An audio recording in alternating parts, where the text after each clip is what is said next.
condition that is treatable now, that is manageable now, not treatable, sorry. It is manageable just like diabetes and many other ailments.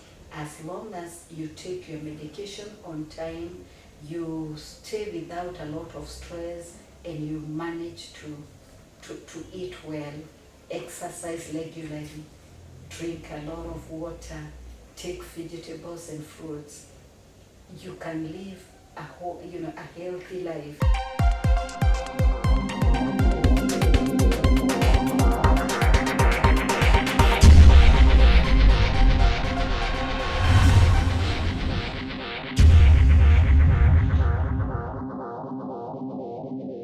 Hello viewers, my name is Aperi Jerry. I am a stigma reduction advocate. We are working with EAK, that is Evangelical Alliance of Kenya. They have been funded by CHAC so as to ensure that reduction of stigma is going on.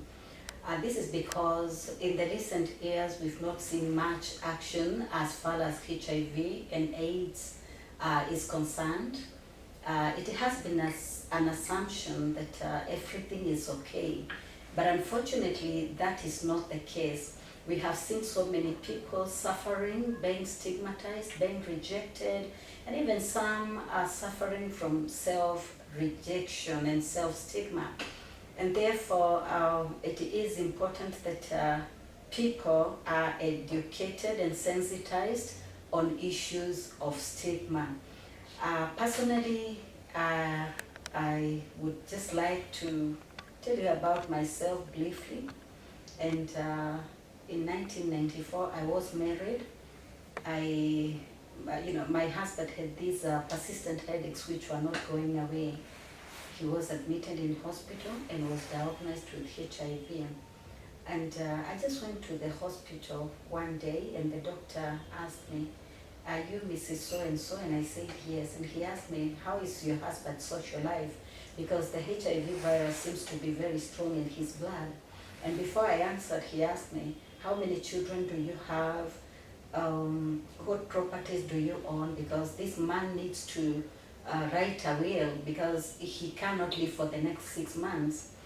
And at that point, I didn't answer him anything. And then he asked me, he told me, and the other thing is that you should go for a HIV test because chances are that you're HIV positive. I completely forgot that I had gone to see a patient, and I went home. Thank God I got there safely. And after a few consideration, after 24 hours, because for the next 24 hours, I had all kinds of thoughts. I was thinking, I had all kind of imaginations, how I will die, how my children will be left alone, and also, how I will get thin and have all the, opportunistic infections. It was so very bad for me. And after the 24 hours, I remembered I still have a patient in hospital and I need to go and get him discharged. So once he got discharged, he was put on ARVs, and he really struggled with the ARVs, and he was not doing very well on them. At that point, there were other drugs which, we had. There is this cure, there is that cure. And we learned from one place to another looking for these cures, but finally nothing cured him. And he deteriorated so fast, and because of stigma. He warned me not to tell anyone what he was suffering from, not friends, not colleagues, not his boss, no one. He told no one about his condition. And because of that, he deteriorated so very fast. And actually, one day the doctor called me and said his CD4 count was was at 40. And therefore, the doctor was advising that he could go through a blood transfusion, to be transfused with fresh blood and then continue on medication. And I was like, I don't know. So I took him to another doctor for a second opinion, but the other doctor said, no, I'll treat him. All I need is 80,000 on the table. So we sold our last car. In 2 days, we had the 80,000, took to the doctor. He was given medication, but even after that, he was still deteriorating. So we sold everything we had just to keep him on medication. The drugs then were very expensive. Actually, the medication for 1 month was between 50,000 to 70,000, depending on what you are put on. And that is if there are no other, complications in between, so that there are no hospitalizations or other medications. So finally he died. I lost him, and after he died, the knowledge I had is that if you lose a spouse due to HIV/AIDS related complications, you can only live for a year or two. And therefore, for the next 2 years, it was so bad for me. I couldn't sleep at night because I thought people die at night, and therefore I tried to stay awake every other night. And the only medication I was given by the doctors at that point are sedatives, just to make me sleep. So after the 2 years, I looked at myself. Instead of growing so thin and having all the opportunistic infections, I was growing bigger. And I said, wait a minute, I think I had missed the point. And I realized that the power of life and death is not in my hands, but in the hands of God. And I decided to live until I die. And I thank God that even if whatever the case, I am living today, I don't really concentrate on tomorrow or on the future, but I am living today. And I thank God that I'm in good health, and I have managed to live up to that point. Now, my boys were showing some signs of sickness at that point, and the small one was showing some signs of sickness, and I took him to the doctor, and the doctor advised, with the history of HIV, let him be tested. And I took a lot of time before I could agree to him being tested. And I used to ask the doctor, how will I receive the results? I said, standing up, sitting down, how can I ever forgive myself for infecting such an innocent kid? But the doctor kept on counseling me, and he used to tell me, it's not about you. If we know as early as this, we can help him. So every other time I took him to the doctor used to look at him so sympathetically, and he didn't, he couldn't tell me because I didn't want to know. So one time I counseled myself. I said, okay, if I know, if he's positive and I know he'll remain positive, if he's negative and I know he'll remain negative, so my knowing will not change the status. And so I went and told the doctor, I want to know. And he told me, unfortunately, he's positive. He was put on medication, but he didn't do very well because it was quite late. So he was put on medication. I think he took the medication for about 8 months, and then he passed on. When he passed on, the biggest burden that I had is about the brother. I had to explain to the brother what happened, and then he was very sad, he was very depressed, and it was quite challenging. 2 years later, it's a long story. I can't give all the details here. But in 2 years' time, the brother also, after the death of the small boy, the brother decided to go to Uganda for Form 1. And when he went there, that time he came back with a herpes zoster. And when I took him to the doctor said again, with the history of HIV, let him be tested. This boy was tested, and he was positive. But before I went for the results and learned that he was positive, I had taken him to school in Kenya now, transferred him from Uganda. And when he went to school, he came, that is when he came back feeling unwell. After just 1 week, he had stomach complications. I took him to a hospital and they said it was appendicitis. So I told him, don't touch him. I took him to a better hospital, and they didn't do any scan. They operated on him, and when they operated on him, they found it was not appendicitis. It was actually a lymphoma. And with my knowledge of HIV, I was like, this could be HIV related. So, and actually when we went back to the doctor who had done the test, he was positive. So with chemotherapy and with ARVs, the young boy could not take it any longer. And from the time he was operated on, 4 months down the line, he died. And one thing I have to live with is that when he was lying on the couch, waiting to be wheeled to the theater, he asked me, Mom, utaogopa kuishi peke yako? And I asked him, what kind of a question is that? You're gonna get well. The doctors say that this is the only way you can get well. He told me, I don't trust this operation.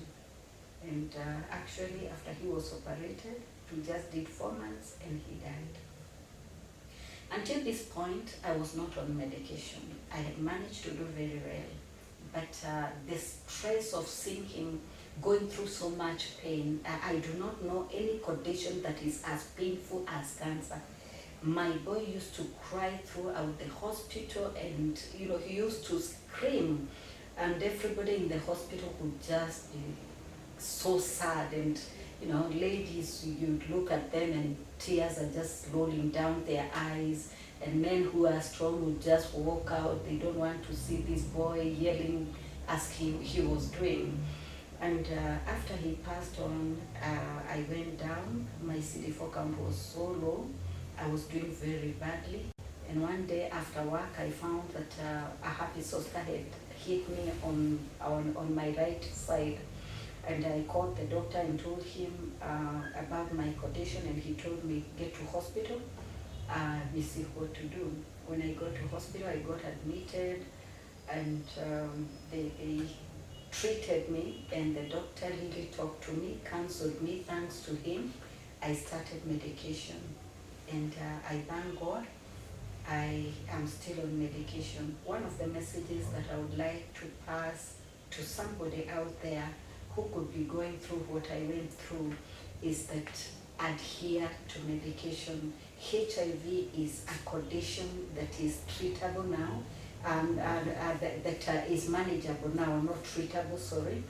It is manageable just like diabetes and many other ailments. As long as you take your medication on time, you stay without a lot of stress, and you manage to eat well, exercise regularly, drink a lot of water, take vegetables and fruits, you can live a healthy life. So please take your medication. Make sure that you adhere, you take at the right time, and then you also make sure that you follow up on your clinics, and then you eat well, you live a normal, healthy life. The other message I would like to pass to people at this point, knowing your status early will make you live a longer, healthy life. If you do not know your status early, then you may know too late when little or nothing can be done. Having said that, I would like maybe to introduce a friend of mine who can say hi to us, and I'm sure we will learn a lot at the end of this topic. Thank you. I will introduce Pastor George. Pastor George, how are you? I'm very good. You're welcome. Yes, my name is Pastor George Kariuki. I'm born again. I'm a pastor, enjoying the ministries. My bishop is Bishop Peter Jan.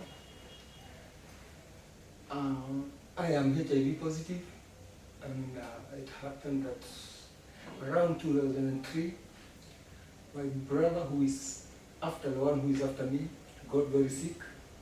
He was a chef, he was a cook in these big hotels.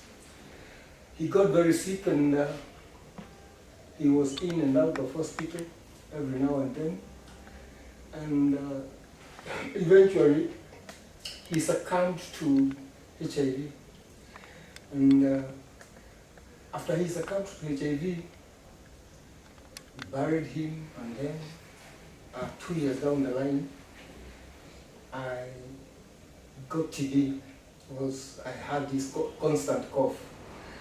And I went to the hospital, and I was diagnosed that I have TB. And I started taking medicines, but I thought within myself and realized that my brother never said what he was suffering from.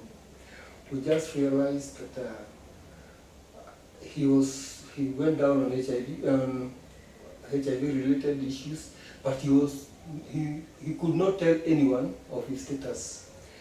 And I realized that when he realized he was HIV positive, he went down very fast because of stress and self-stigma. And when we buried him, and then now it came to me, I realized that the greatest danger of dealing with HIV is not talking to anyone. So what I did is, when I was down there, I was bedridden with TB. I had a very tough bout of TB. And as I was lying there in bed, I was just thinking, now, I lost my brother to HIV. And here I am, because I also, with TB, I also had gone and tested and realized I was also HIV positive. So what I did is, I bargained within myself and realized, no, I won't keep quiet. Just in that position where I was bedridden, I decided I would start talking. And anybody who came to see me, I just told them, you know what, I'm HIV positive. Wow. So some would not get comfortable with what I was telling them. They started arguing. Why should you tell people about your status? Mtu ananyamaza. I told them, no, I will not keep quiet. It is my status, and I have told you. So if you go out there, tell people I'm suffering from HIV. So I kept on talking, and I have lived in Nairobi, and in the tough streets of Nairobi, they had toughened me up. So I realized that it was either me or the virus. It either virus conquers me or I conquer it. So within my brains, I strengthened myself and started talking and making sure everybody who comes to see me, they don't leave that room without knowing that I'm HIV positive. So what But Pastor George, tell us, when you were telling people you are HIV positive, were you telling some specific people or you are telling everybody? No, I was bedridden. Yes. So what I did, I was telling those people who came to see me. Family? Were you telling your family? The family, also? yes, I told the family. I told even friends. Any friend who would come to see me, I would tell them I am HIV positive. So with that, my younger brother, I have another younger brother, he knew somebody who was talking out there on HIV, and he told that person to come and see me. Now when that person came and see me, I talked with that person one-on-one. That was the first time I talked with somebody who is HIV positive, somebody who could really understand me. And what that person did is that that person called me into a support group. I went into a support group, and in that support group, I started learning on other issues regarding HIV. But before I went into that, into the support group, as I was bedridden, what made me come out is because I was surrounded by my family, and my family loved me. They made sure that I had food on the table. You mean your family did not judge you? No, my family did not judge me. They just accepted me. They made sure there was food on the table for me and the children. So in fact, my big brother, Baba Shiro, he made sure even if Mama Shiro, his wife, brought me food, he used to go out, make a half kilo of meat, put mandizi, mboga, nini, and bring it. So I was really given food and love.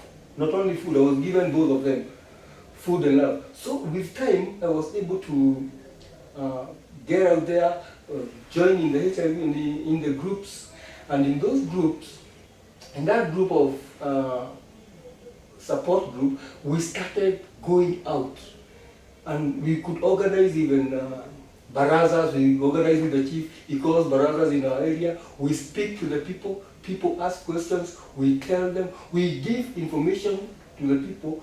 I started speaking in churches. I could go to a church and give my personal testimony and talk to the people about HIV issues. And with time, I became stronger. And as I went out there knowing that I will not lose this battle. I decided in my mind that I must win.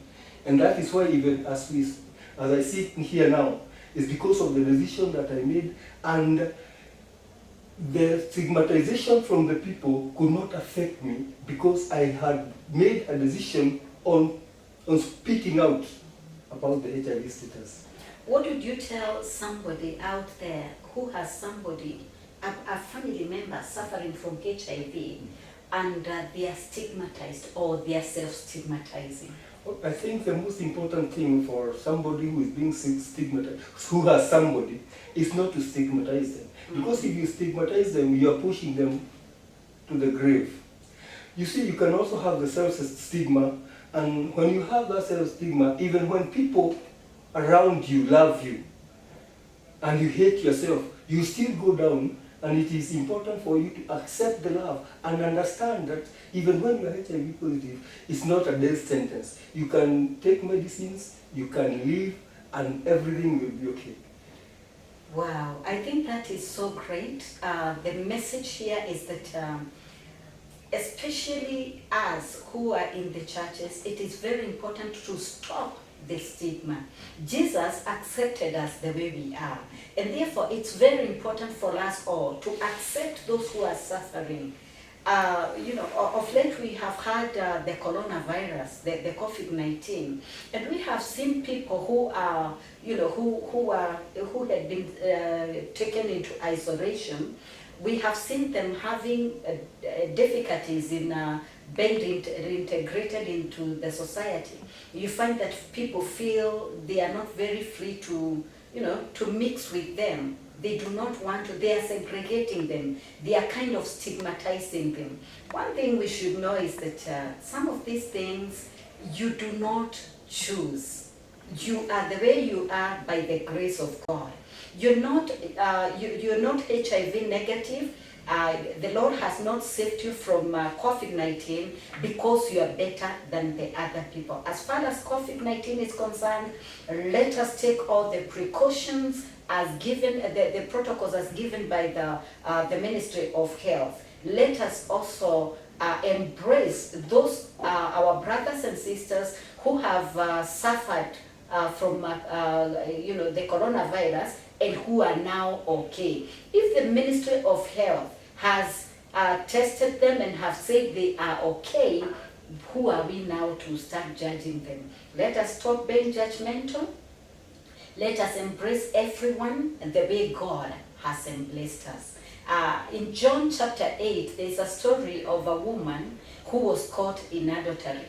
And the people told Jesus, the law says, according to Moses, that if a woman is caught in adultery, she should be stoned to death. Not really a woman, but anybody caught in adultery should be stoned to death. But they only brought the woman to Jesus, and they did not bring the man. So now they were asking Jesus, now, this is what Moses said. What do you say? And Jesus said, the one who has never sinned, let him be the first one to throw the first stones.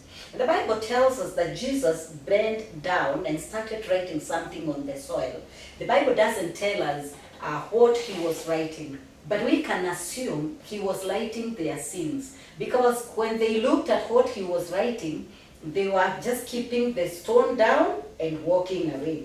And the woman was left with Jesus alone. And Jesus asked her, daughter, has anybody judged you? And she said, no.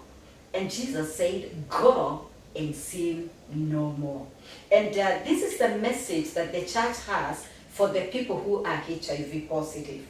That, whatever the case, it doesn't matter how you got the HIV. For some people, it found them in their houses. Others got through road accidents. Others got through many other things. But as long as you have it, it doesn't matter how it came in. Only watch out, only take care of yourself, and take care of the others. The other thing, take your medication, exercise, and it is gonna be well. People around, people living with HIV, people around people who have suffered from COVID-19, please take good care of them. Do not stigmatize them. Show them love. Stand in the gap. Do what the Lord would have done in that situation. Thank you so much. We love you so much, and we hope to see you again soon and continue with this talk. God bless you.